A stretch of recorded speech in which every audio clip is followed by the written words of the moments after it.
এবার ইসরায়েলের আরও গভীরে হামলা চালালো ইয়েমেনের ইরান সমর্থিত হুথি বিদ্রোহীরা, যে হামলার সময় ইসরায়েলে আকাশ প্রতিরক্ষা সাইরেন বেজে ওঠে এবং সেখানকার বাসিন্দারা নিরাপদ আশ্রয়ের আশায় ছুটতে থাকেন।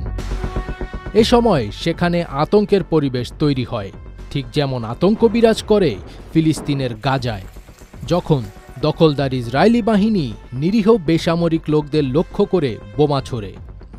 এবার যেন সেই চিত্রই প্রত্যক্ষ করল ইসরায়েলি বাসিন্দারা।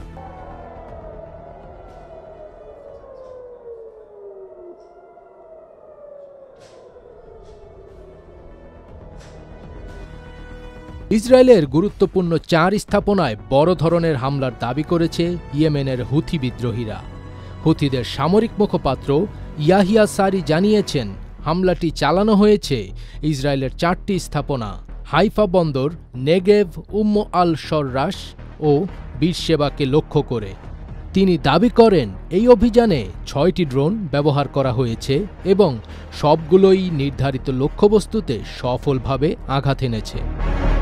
ইয়াহিয়া সারি আরও বলেন, গাজায় ইসরায়েলের আগ্রাসন থামানো না হলে এবং অবরোধ তুলে নেওয়া না পর্যন্ত আমরা এই অভিযান অব্যাহত রাখব।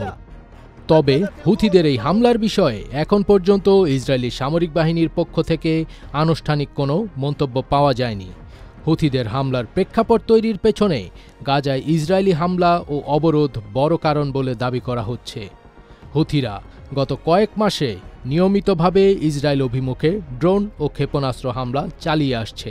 তবে হাইফা বন্দরের মতো কৌশলগত গুরুত্বপূর্ণ স্থানে হামলার দাবি এবারই অন্যতম বড় ঘটনা। গাজায় প্রায় 2 বছর ধরে আগ্রাসন চালাচ্ছে ইসরায়েল। সেখানে এখন পর্যন্ত ৬১,৫৯৯ জন ফিলিস্তিনিকে হত্যা করা হয়েছে। এছাড়া আহত হয়েছেন আরও ১,৫৪,০৮৮ জন। ফজবির তাজ, ATN বাংলা।